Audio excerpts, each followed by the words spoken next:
Hi, you're listening to the Gesher Sessions, a podcast on the psychology of religious belief and experience. My name is Dr. John Catone, and I've been a psychologist for almost 20 years. But for most of my life, I've been on a quest to better understand the mysteries of existence, as well as the beliefs that people have about those mysteries.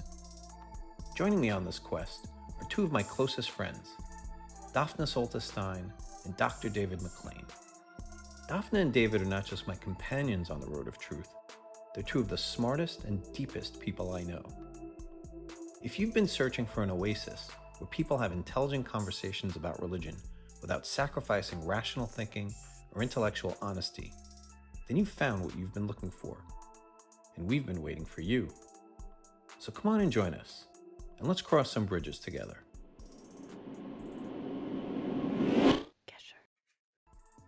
Welcome, everyone, and thank you for joining us on the Gesher Sessions podcast. Joining me once again are my co-hosts, Dafna Stein and Dr. David McLean. Today's episode, Episode 1, is entitled Why Faith Matters, and it's the first of our 3 foundational episodes. These episodes will lay the groundwork for the future of this podcast series, and each of us will have an opportunity to share with you a perspective that lies at the heart of our belief system. This first episode on Why Faith Matters is based on a book by the same name by Rabbi David Wolpe, and it's Dafna's foundational episode. So now, without further ado, here's Dafna to tell us more about why faith matters and why this book is part of her foundation of belief. 13 years ago in 2010, according to the inside flap of this well-worn book, I read Why Faith Matters by Dr. Rabbi David Wolpe. I think I read it for myself, but partially in response to questions asked by many of the parents of children that I teach and train for bar and bat mitzvah. What I loved about this book was David's express purpose, which is, or I should say Rabbi Wolpe's. The purpose of this book has been to clear away the cynicism, to suggest that the usual objections to faith, that science disproves it, that it is dangerous, that it is irrational, are simply not true.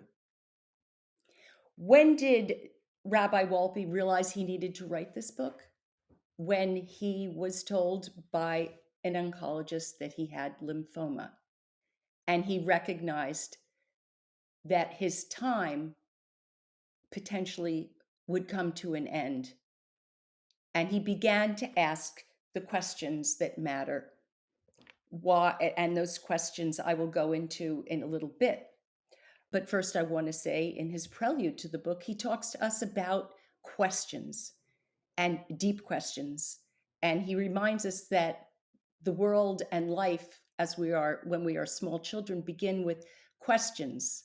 As the great American folk singer Woody Guthrie sang, and I used to play this to my children as toddlers all the time. Why, oh, why, oh, why, oh, why, oh, why? Because that is why.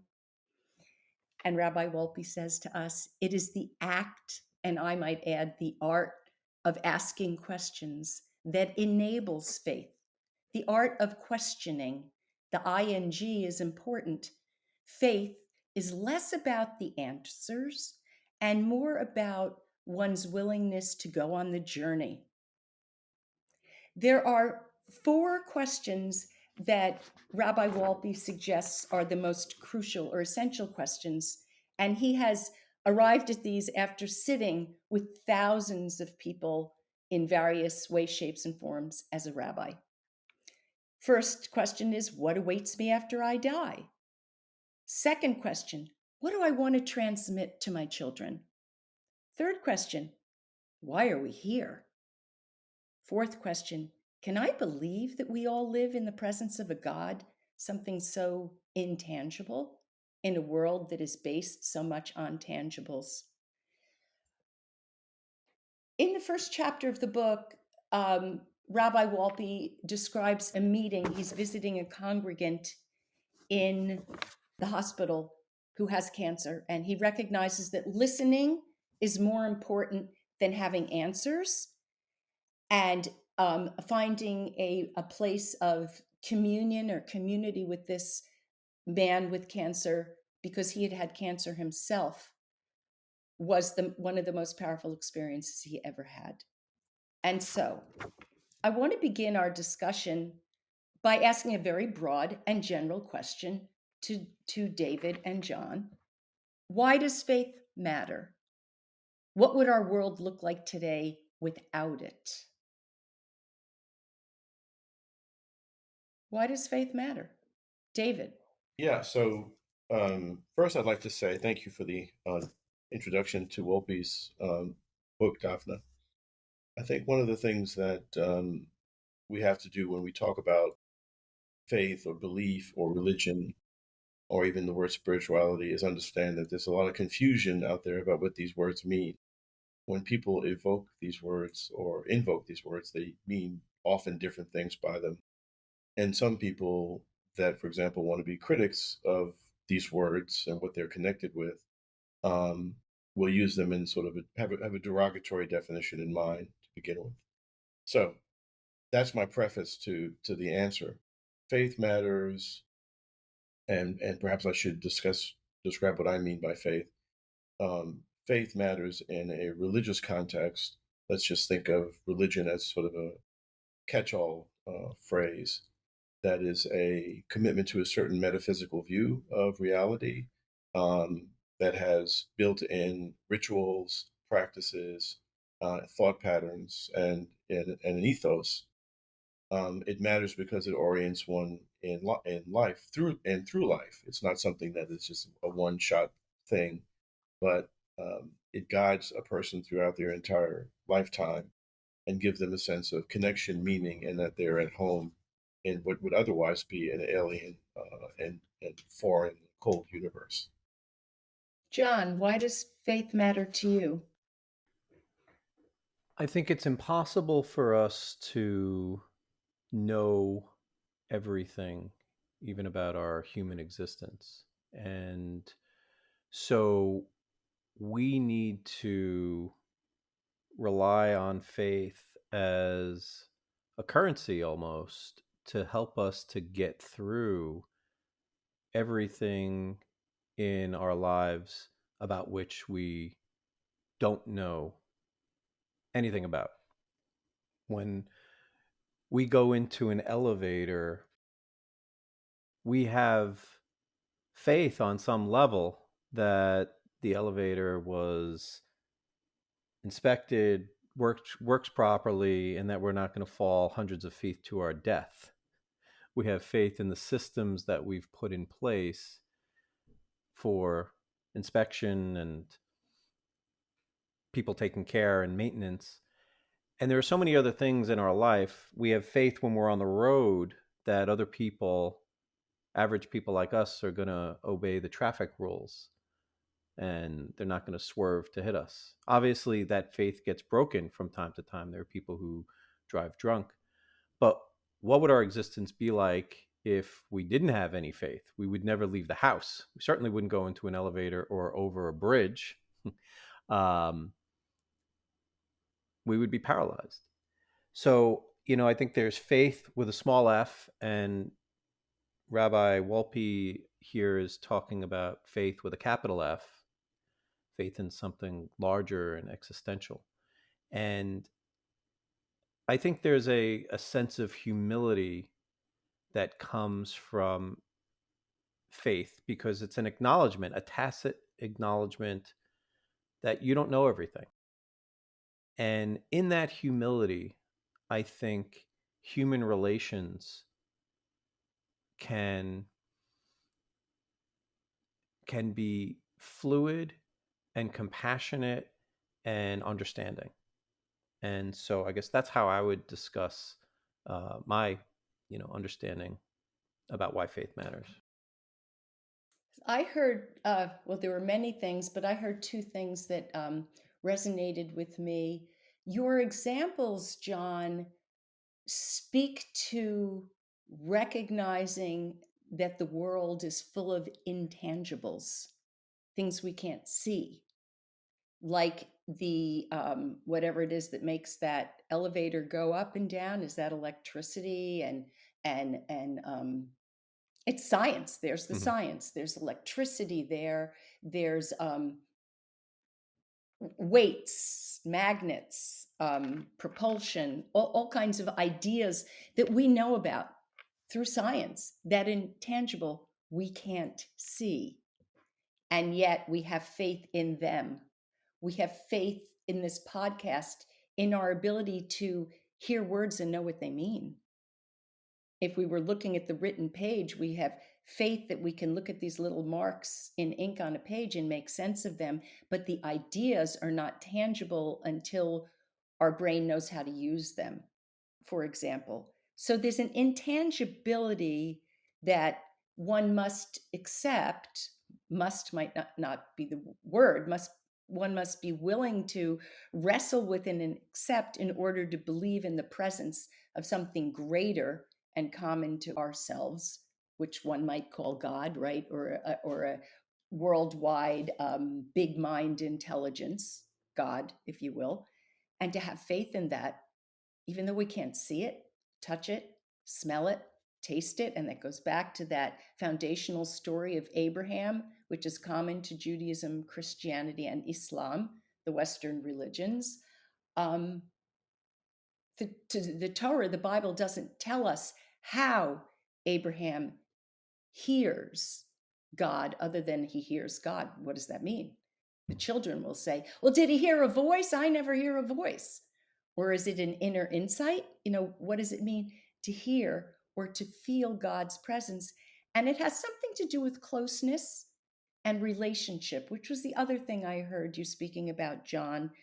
And there's a yearning for closeness and relationship between humans when we see humans as healthy, that people yearn for when they yearn for God. Is there a time in your life when you felt that closeness to another human being or to God? David, would you like to address that? Yeah, I would like to address that. I like to also, I like John's distinction between little f and big F, capital F, faith. John gave very good examples of what I would call pragmatic faith. Basically, that I know I have faith that my car is still outside. I've got faith, to use your elevator example, that I'm not going to die when I step onto the elevator. That's the kind of practical, pragmatic faith that we are immersed in. We don't know the details of how we get through this life, but the faith that really religion or mysticism is more connected with is the faith that we are here for a reason, that our lives matter, and that existence has a purpose. When people talk about God, if they don't talk about those three things, they're not really saying very much. So that's the capital faith. That's the capital F faith that I think we're really sort of zeroing in on in this discussion. To the point that John made about small f faith, the practical faith, pragmatic faith, that idea of basically a pervasive ignorance that we have, that need for humility, speaks into, right, claims that we can make about big F faith questions like, about God, for example, and God's attributes, things like that. And maintaining that sense of humility, I think, is critical. Now, in terms of the experience I've had a number of experiences that led me to claim a very robust faith. Some of them come from the arts. Some of them come from walks and hikes. But I would say mostly it's from an internal dialogue. And I'll just end my answer to your question, Dafna, by just reading the very, very beginning of Ralph Waldo Emerson's essay, Self-Reliance. Ne te quesaveris extra, he says. Ne te quesaveris extra in Latin, which translates, do not look outside yourself. So I have a lot more I can say about what I think Emerson is getting at and what we can sort of unpack in our discussion about faith. Yeah, real quick, just on the Emerson line about not looking outside yourself is similar to the Hindu or yoga concept of thou art that. And Yes. Tat uh, Tvam Asi. yes, yes, Yeah. you say it better than I do. Faith and science, we were talking about before. As a scientist myself, I have a number of scientific publications on neuroscience, psychiatry, and so on and so forth. Science could not exist in its current form without faith, because when you sit down as a scientist, you are basing your current research on the findings and research papers of the past. And you did not perform any of that research yourself. You're having faith that the scientists who performed those studies did so honestly, without any fraud, without any data fudging. And we know from experience in high profile cases of scientific fraud that that's not always the case. But research in its current form in science, in whatever discipline we're talking about, could not exist without faith in previous studies around which the foundation of one's current research um, is built. So faith exists in science as well, even among the most non-religious believers. When I think about faith with a capital F, one of the and the quandaries that it poses, one of the famous examples from history that comes up is Pascal's wager, where Pascal considered, well, what do you gain and what do you lose by believing or not believing? And well, if God doesn't exist and you're a believer and you base your life on that, then in Pascal's view, all you lose is one finite human life where you could have lived, a slightly more hedonistic life of some sort. But if God does exist and you live in a way that is non-believing and take advantage of other people and live an evil life, in Pascal's view, well, then you're a loser for all eternity. On sort of a related level, I would propose a slightly different wager, a more psychological wager that, we don't know for a fact whether God exists, whether there's an afterlife, or anything beyond what our senses can perceive. However, as a psychologist, I see, as I noted before, I see tremendous benefits just in the practice of faith, both with a small f and with a capital F, because I, in my experience professionally and clinically, when people have both of these types of faith, it structures their mind in such a way that allows them to contextualize their suffering. And none of us are immune from suffering, whether it's physical suffering, psychological suffering, emotional suffering. Faith allows people to contextualize their suffering in a way that makes it hurt less. It gives us sort of a purpose almost to our suffering, a redemptive purpose to our suffering. And when you have that redemptive purpose, it hits less. And so I would say that even if all of this is just one big farce and there is no God and there's no afterlife and none of the stuff that religion or spirituality is based on is real, there is still a benefit, I believe, to faith, because it helps us to contextualize our suffering and the unknowns in life. Yeah, and John, just on a quick comment on Pascal's wager that a lot of people don't realize is that Pascal, in giving us that wager, um, was playing with people who um, were struggling with faith issues. For him, the wager was pusillanimous and didn't really speak to the kind of robust faith that Pascal himself had. It was a kind of a gimmick, and he didn't really mean it, is what I'm saying. He did that wasn't how he approached Mm. faith. And secondly, if you stick with Emerson, um, and there's so much more we could say about everything that was said so far, but if you stick with Emerson's notion that ne te quaesivitas extra, that one need not look outside oneself, I would make the claim that faith experience, capital F, faith experiences, lead one to a kind of certainty about the existence of God. I'm fairly certain in the the existence of God because I exist. And I can unpack that in a variety of ways. But I am a being who's conscious of myself, who has the ability to conceive of galaxies billions of light years away, et cetera, and go on and on. And my proof, if you will, of the existence of God isn't a chemistry set or astronomical observations, but an internal dialogue about what this reality is. So that dance between small f and capital F, I think there's a lot of ground to explore there, because I think you're right, John. There's sort of a palliative dimension to both kinds of faith, and I can hear people listening now saying, "Yeah, but that's just psychology. That's just palliative stuff, and it's a crutch." To which I'll say something like this in support of what you just said. What's wrong with crutches? Um, Yeah. what's wrong with crutches? If a crutch is something you need to move and walk the rest of the journey, then by all means use a crutch. Now the issue is, are you deluding yourself in the use of the crutch? That's a whole different conversation. Um, then maybe down the road today, in today's episode or later, we'll talk about this idea of faith being irrational. I think Dafna mentioned that in connection with Wolpe's book. And there are various ways to think of rationality, right? We have sort of left brain linear thinking kind of people who only see the world in scientific terms. And then you have phenomenologists who see that the world is much richer than what the scientists would tell us. So, David and John, I'm going to read a passage, which is a story that Rabbi Wolpe puts in the beginning of his religion and science chapter.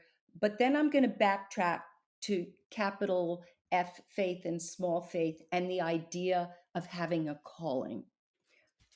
First, let me read this. Does science disprove religion? He tells a very short little story.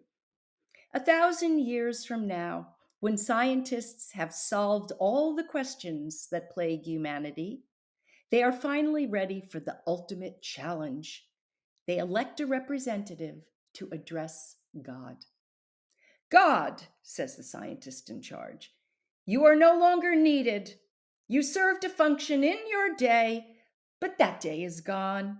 We can do everything that you can do, so bye. There is a moment of silence. Then a voice booms out of the sky. Everything? Everything? Yes, answers the science. Everything. We can do everything that you can do. Can you make a human being from dust? Asks God. Absolutely, says the scientist. Okay, says God. Let me see you make a human being. The scientist reaches down and digs his hands into the earth. Oh no, says God. Get your own dust. Science. Big F, small f. I'm moving on. Should I ask you your response to that story first? Let's do that, and then I'll move on to my other having a calling question. John. I'm going to have to think about this one. David, if you have something. Yeah, I do. Actually, it's some Get your televangelists. own dust, David. Televangelists use that example. It's actually quite clever, and I think it works, frankly. I think that the idea of a unified theory, which is what physicists and scientific community are pursuing as the ultimate answer, the equation of equations, is kind of farcical. I think that if we had all of, which will never happen, but by definition, science never ends, right? I think if we were to have a stop on scientific discoveries, I think that would not answer the most important question that human beings have, which is why. What's it all for, right?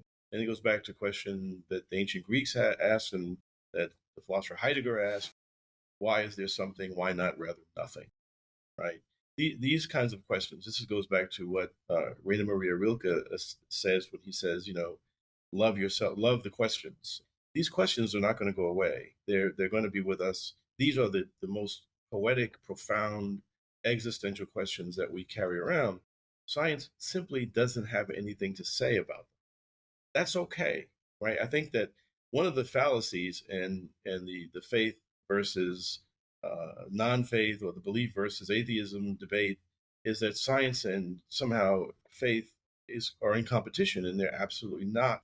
There are places where absurdities are uttered by people who are speaking from within religious tradition.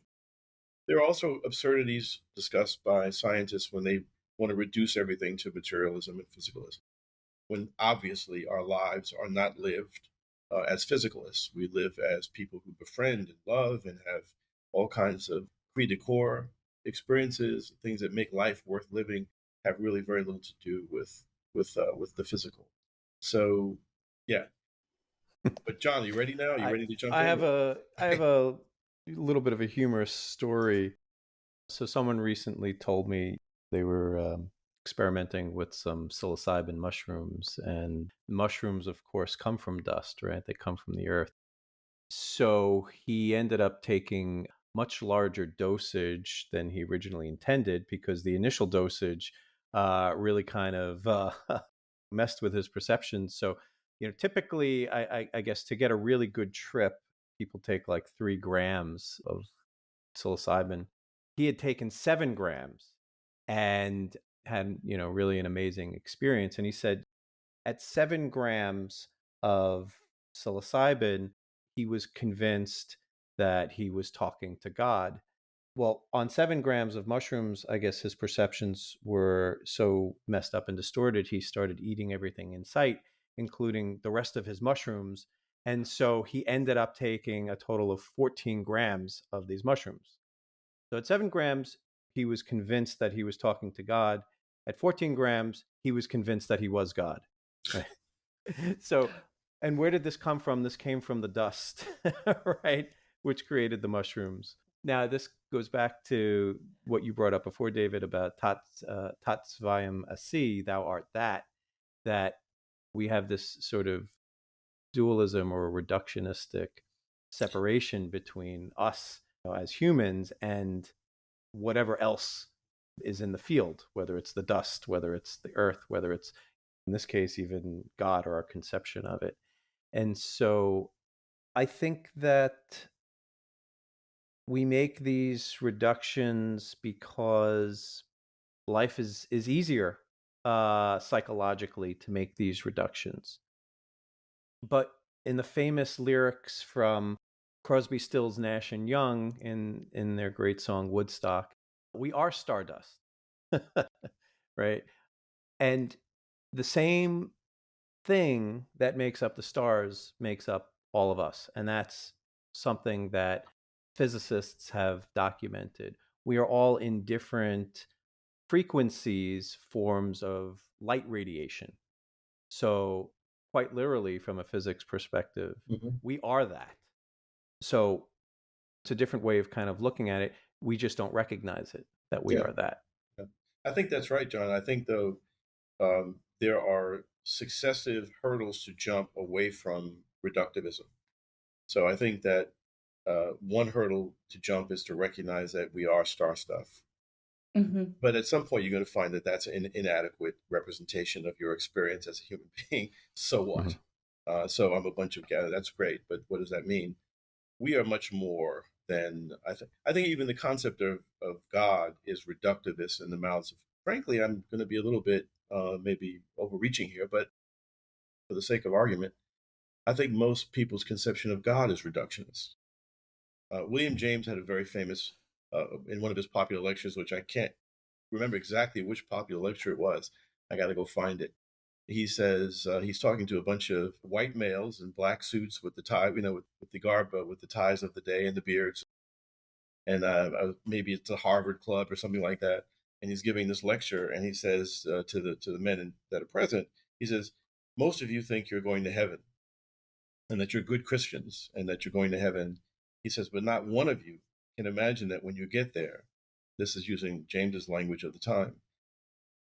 Not one of you can imagine that a Chinaman or a Negro will be sitting next to you. And then he goes on to talk about these sort of incredibly narrow conceptions that people have of God. And it's those narrow conceptions that cause them the problems that they have, right?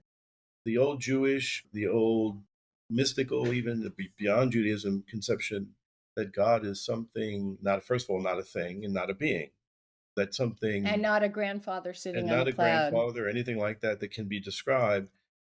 As John is a Taoist, you say, the first line in the Tao Te Ching is, if you think you know the Tao, you don't, that's not the Tao. And when any kind of thing you say about God is a limiting thing, which is probably not very good to be doing. So again, I think that what I can see happening in our discussions is that we need to sort of really unpack how we use language, because I think a lot of the problems that exist between, in more broad terms, militant atheists and hardcore papists, if you will, right, is a problem of language. And that there is a kind of way we can build bridges between the two sides that can at least allow for spur dialogue that's respectful. So, one of the ways that we can build bridges across cultures, across continents, between those who quote unquote believe and have faith and those who quote unquote don't, is to think about our task in life and what is our calling. And I'm going to read you a story that's in Rabbi Wolpe's book, which is a story that is used a lot with children and with their parents. I'm a Jewish family educator, so in family groups. And the story goes like this: a man once came to an old rabbi, a famous rabbi, the Belzer rabbi, his heart breaking from the pain and suffering and injustice in the world. Rabbi, he cried out, look at all the suffering, the anguish, and the distress in your world. Why don't you send help? Send help? I did send help. I sent you.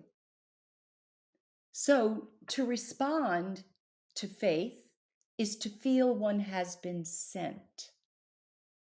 The essential task of religion for those who have faith in it with the small f or the large f, whichever religion or God you're talking about, is that the task of religion in this world is to heal, to help, to repair what has been shattered. It's a strange and painful irony that religion has often made the world worse, which is that narrow interpretation of religion that allows me to ride out with an army to conquer your land in the name of whatever religion I'm conquering. But it's really about power and land and access to resources, and not about faith in God and being good in the world.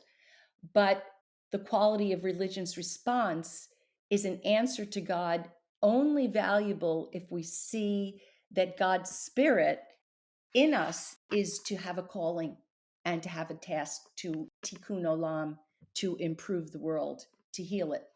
In the Jewish perspective, the world is shattered, and it's been shattered since creation. And it's our job to tikkun olam, to heal and repair the world, which will never, ever be perfect. So I have a question.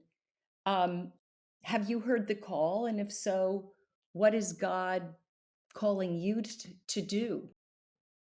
If I can use the word God here. So what I would say, and thank you for bringing up Tikkun Olam. In a previous discussion in a different forum, we talked a little bit about our differences in some of these areas, and I hope we'll have an episode on this at some point in the future. That, as a Taoist, I see things a little bit differently, but I'll save the crux of that for a future episode. But in terms of calling, I try to look at things not so much as healing the world. Instead, I try to look at things as doing the task that is right in front of me. And rather than thinking about the world at large, I think about the person who's right in front of me, or the task that is right in front of me. For me to think about the world in a tikkun olam sort of a way is too broad, and I think from my perspective, it can take me off into other directions that might be more egoistic and antithetical to what I feel is inherent within me. So I try to focus on the task right in front of me. And from a clinical perspective, working with patients, that is to try to ease the suffering of the person who is right in front of me. Why do I do that? Do I do that to heal the world? I don't know if I would say I do that to heal the world. The way I've sort of described it in the past is in my meditations, in my introspection, in my self reflection, I've tried to know thyself. And in learning myself, I try to figure out, well, who I am. And in the same way that a lion does what a lion does, in this case, a lion eats antelopes and a lion eats other animals. Lion, runs through the prairies. You can't get a lion to be an antelope, and you can't get a lion to be a bird, a fish. A lion is what it is. I am what a John Catone is, and I try to do what a John Catone does. And so each day I feel that my calling is to reflect and meditate on who John Catone is. As I get deeper into reflection, I realize and understand that I am deeper than John Catone. And so essentially, my calling or my task each day, as I see it, is to do what a John Catone or what the deeper I simply does, to simply express that which is deepest inside of me. And the ways that I've been trained, the ways that I've been cultured refines what a John Catone does or what I do. And I simply try to express that in its own way. I feel that that in and of itself is an expression of God in a thou art that sort of a way. Which reflects back to the very first creation story, right? In the Mm, Bible, the Garden of Eden, with this idea that God says, let us make man in our image. So this idea of being created in God's image, to me, you've articulated it beautifully, John, as who is the deeper John Catone. So when a person looks deeply into your eyes and vice versa, they're looking in and seeing the John Catone, who's the deeper John Catone. And there's this wonderful exercise that I actually learned from Rabbi Wolpe that I use when I teach meditation before we go into meditation, is to sit facing someone else and look into their eyes. And what inevitably happens is you smile or you start laughing because there's a discomfort in looking so deeply into another soul. And so you allow that to happen as the facilitator, and then you say, now let's try it again, and get past that natural response of unease, of laughing, and allow that to happen and go past it and see what you feel. And what happens is there's an opening of the heart on a somatic body level. There's a spreading and a widening and an opening, which is vulnerable, which is humble, which is the wonderful place to start if one wants to practice tikkun olam, repairing the world. And there's a wonderful saying, a proverb, Jewish proverb from the Talmud: if you save one life, you've saved the world, which addresses John's idea of let me just be John Catone at his deepest self and facing what's in front of me today. And for those of us who aren't sitting in front of one-on-one with patients, it means an openness to what's going on around us. Does it mean helping the old lady with her packages as she's unloading her car and dragging them up the steps into her house? I can glance across the street and see it and do nothing, or just walk across and say, can I just help you put this stuff inside your door? Do you want me to carry them onto the kitchen table for you? What does it take to pause and notice and act? That's all it takes to repair the world. Yeah, that's a very good way to put.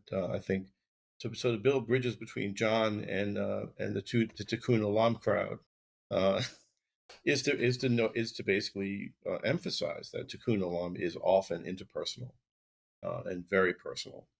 It's not a grand sweeping thing. It's a recognition that there are lots of problems. But to get back to your question about calling, I do have a very strong sense of calling. And that strong sense of calling has led me to this podcast because I have a very strong sense that all of the struggles in education that I've undertaken have been or experienced has allowed me to end conversations in small groups with people, has allowed me to see the good in the other side, find the good in the other position, to try to cease demonizing the other's position, whether it's a liberal criticizing a conservative or vice versa, whether it's someone that's pro-life versus pro-choice, whether it's someone that's whatever, pick the issue. I think that when I wake up in the morning, that's kind of what I think about most of the day. Is how do I find ways to help build these bridges? And it's very difficult work.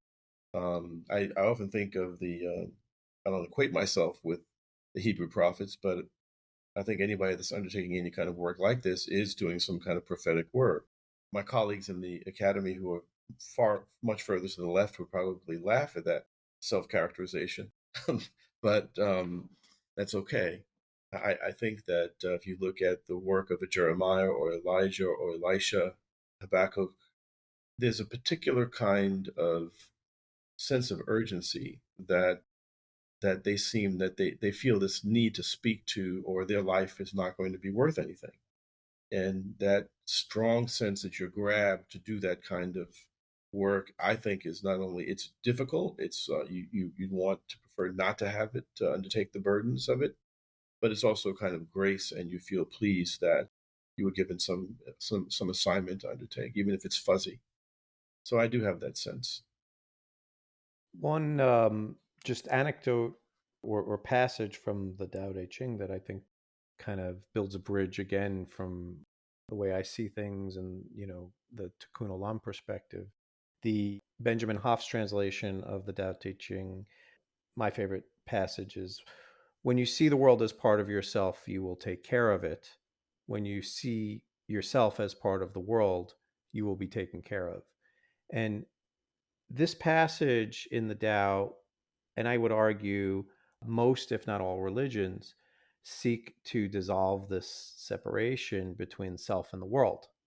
And so by taking care of oneself, again, with a small s or a capital S, is taking care of the world and vice versa. So I think that is the compromise point, and I would argue the difference is what your focus is on the foreground or on the background. But Yeah, um, I think that in jumping off from that, John, is there's that movie Pay It Forward, um, where there's a man who is an addict, and he's really in a mess, and you might remember the scene, and he's walking, and basically all hope is lost for this guy, and he's crossing a bridge. I think it's the Golden Gate Bridge. I'm not sure, but he's on the bridge and sees a woman standing there with pumps on and a trench coat, and her briefcase is laid against the railing, and she's about to jump, and he's appealing to her to come down off that rail, and she says, "Step away, get away from me. I'm going to jump. If you come any closer, I'm going to jump." And she said, "I don't want you to save me. I don't want you to save me. Just leave me alone." And then he says to her, "I need you to come down because that will save me." And I remember when I saw the movie, my eyes just flooded. And the next series of shots in the movie showed them sitting in the cafeteria in a coffee shop through the glass pane with the writing of the name of the shop on it. And you just see the two of them sitting there and they're laughing and trading stories. That's Tikkun Olam.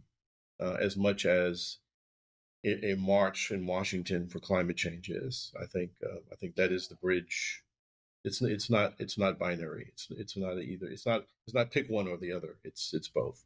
And so what I'm hearing is connection, right? Connection, relationship. That in order to live life and feel fulfilled and have a capacity for joy and celebration, we need to be a blessing to others and feel the blessings others bestow upon us. I don't mean, I bought you a new car or I bought you whatever, but the blessings through our actions. And it brings my mind, which I think connects with what the two of you are saying, to that place of being in the world on four levels.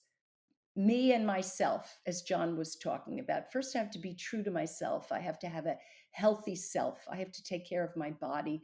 I have to take care of my mind. I have to have enough food, shelter, the basics. And then I can go out to my neighbor. What is your neighbor? Well, then there's your family. And then your neighbor. What is your neighbor? Neighbor is anybody other than yourself and your family are your neighbors. The Torah, the Bible uses the word neighbor all the time. It's all the others. And how do I behave towards them? And spread that to the community, to the country, the United States of America, if you will, to the entire world. In Judaism, on Yom Kippur, the Day of Atonement, at one mint with ourselves, with our community, that has to be cleaned up first. And only then, if you believe in God, can you be at one with God. And all of the commandments, the laws, the mitzvot in the Torah, which are really laws about human behavior and justice, they're divided into two categories. Bein Adam le'atzmo, between a man and other humans. Bein Adam le'chavero, let me correct my Hebrew, between a man and his neighbor, and Bein Adam le'makom, and between a human and God. And then the Torah is filled with 613 commandments, many of which we've been talking about.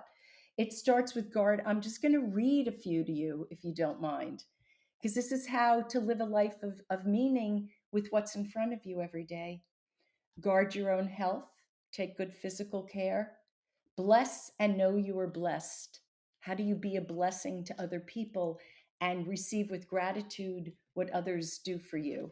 Love your neighbor. We've already talked about that.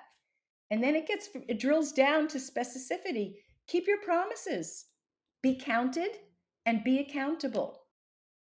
Hold no grudges. Take no revenge. The world would be a much less violent place if we could get control of that aspect of human nature that everybody has, the capacity to do wrong, to do bad, to do evil, which is a loaded word. Hold no grudges. Hold no revenge. Address loss and anger carefully without taking revenge. Go to Dr. John Catone. Work it all out instead of screaming and hitting your wife and children, or vice versa, your husband and your children, or your parents. Now I'm trying to be funny. Avoid gossip, avoid slander, create no obstacles for others, either literally for the blind man walking down the street or obstacles with people at work who you don't want to advance for some reason because you don't like them, or their skin is the wrong color, or they have the wrong faith, or no faith at all. Avoid deception. I could go on and on and on. But I think for me, the most powerful thing is the idea of becoming an agent of blessing for others. I'm looking at the time, and I think I'd like to ask a wrap-up question. I would love to go into the idea of human nature and cruelty and violence, but I don't think that will wrap us up. Since there can be no certainty that God does not exist, or faith in God does not exist, the most we can say is that there is no evidence of God. If there's no evidence of God, why have faith? Why have faith? What would the world look like without it? I think the world would be quite impoverished without faith. And when I say faith now, I'll use the notion of the traditional religious faiths, Hinduism, Judaism, Christianity, etc. Some persons listening might say these faiths have created a tremendous amount of violence in the world, to which I refer them to a book by a guy named Kavanaugh called The Myth of Religious Violence. Most of the violence in the world is created because human beings can suck. that they have malformed characters, that they're greedy. These things have nothing to do necessarily with religion. Sometimes it does, but it's not necessarily the case. As far as evidence goes, if you're looking for evidence in the form of a scientific experiment proving the existence of God, you're probably not going to get one. I think that a God that can be discovered by such an experiment is probably not God, just as the Tao that you can name is not the Tao, right? And I think that I'm back to Emerson, "Nete quesaveris extra." I don't have really many doubts about the existence of God because I exist.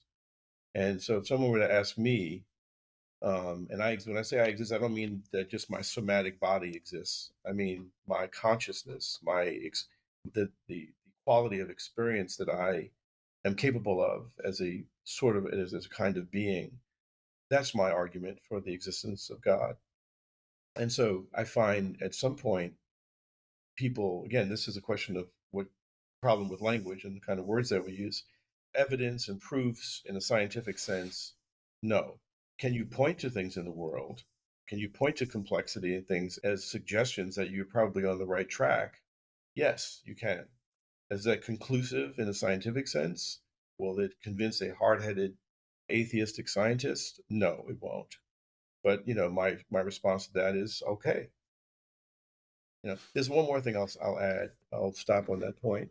If you were to say, I'm a philosopher, so if I were to go to one of my colleagues and say, look, you have to experience religion, you got to get inside of it in order to really understand. They say, well, that's a cop out, right? We can deal with the propositions that religion offers or faith offers, and we can just deal with the concepts, and then we can make an assessment.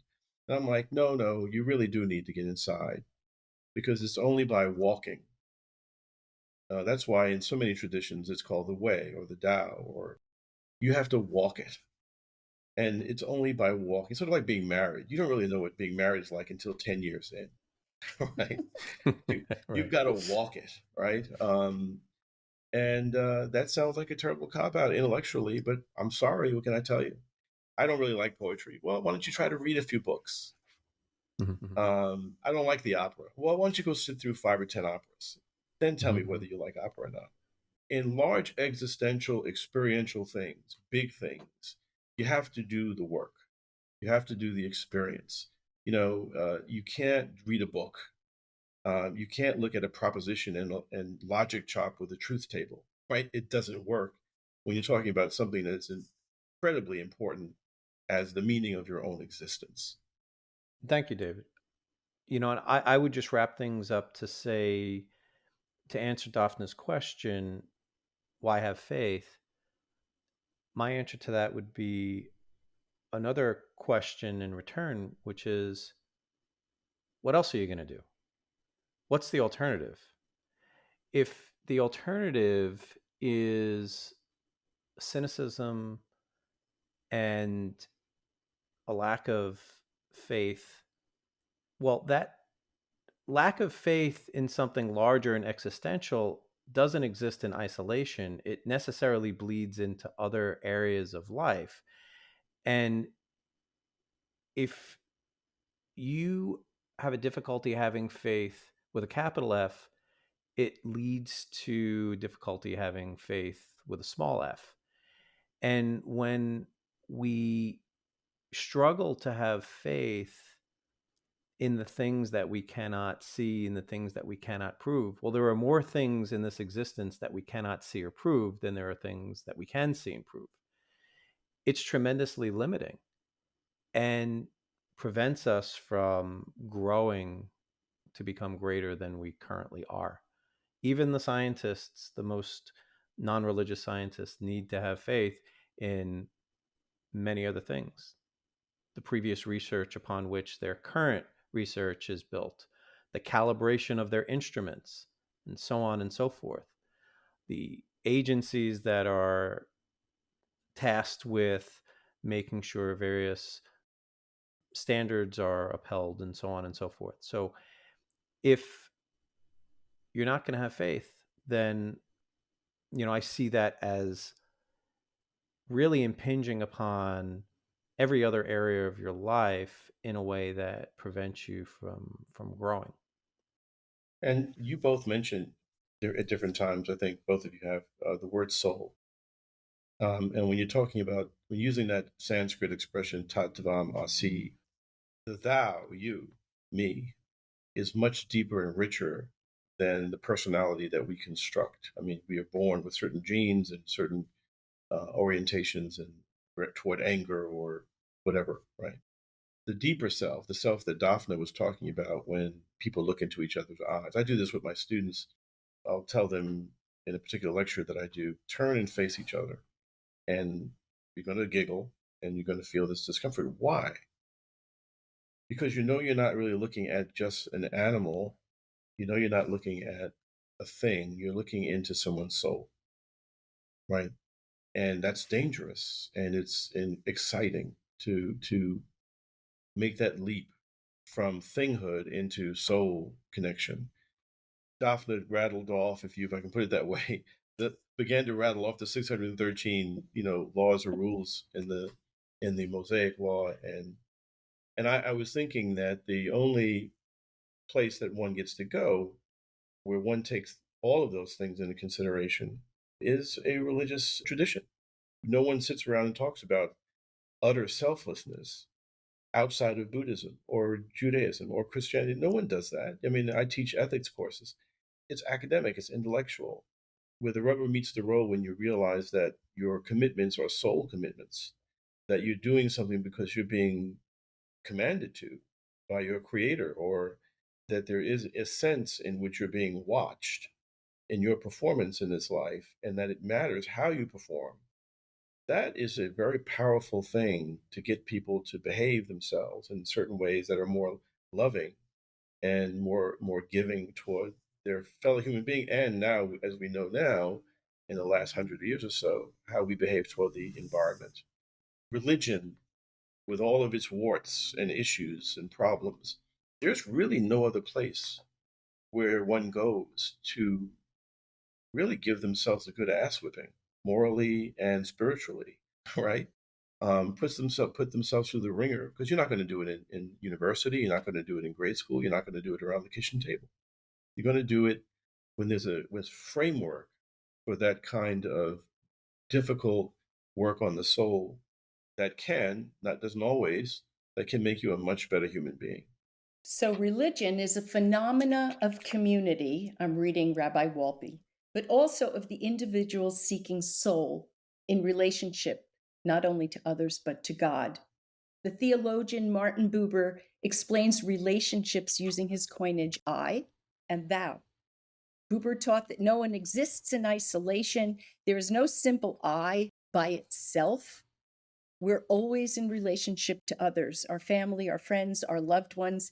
Even if they're not present, they're in our thoughts, in our feelings, in our worries, in our concerns.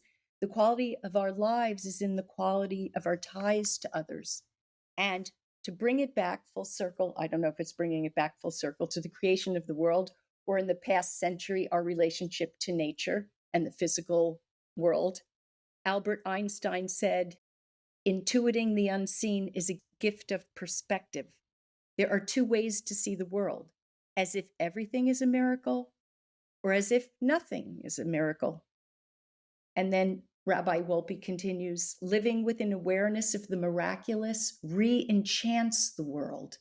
And he's, I think, referring to that sense of wonder we all know about from our childhoods. From a flower to a star, it is easy to confuse knowing what a thing is made of, dust, with what knowing what it is really. Mm-hmm.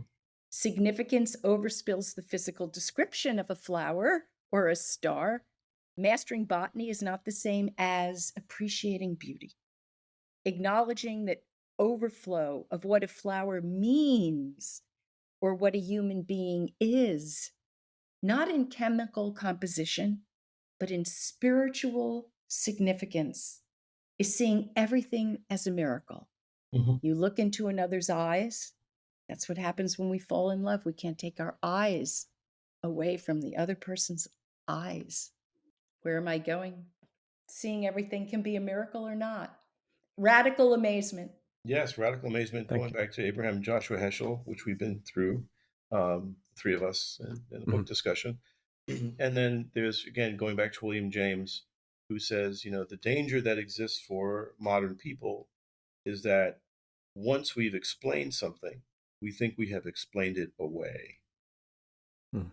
And then there's this fallacy of decomposition, if you will, that the idea that to name the constituent parts of something is to understand the thing. You don't understand a rainbow or a flower in the truest, most robust existential way, experiential way, by naming the petals, right? Measuring them. This, unfortunately, is the moment that we're in modern secular, materialistic, physicalist thinking, and it is very corrosive. I think that is one of the contributors to the level of depression and anxiety and use of drugs to address these things that we find ourselves in today. When you've reduced all of experience to composition of things, life is a question of career choice, where you will live. And if you get all that mixed right, somehow you'll feel full. And of course, you don't. This goes back to some lectures that Alan Watts gave. It's a hoax. This idea of just get the composition, understand the composition, and get your life right in terms of compositionally, and you will be fulfilled. No, it doesn't work that way. Your life is not understood in pieces; it's understood as a whole, and the soul is a whole. We need to wrap things up now, but I want to thank you, David, and I especially want to thank you, Dafna, for presenting this to all of us. And I also want to thank you out there listening and crossing today's bridge with us on why faith matters. There'll be other bridges, but we'll cross them when we come to them. And I hope you'll join us for those as well. Take care, everyone.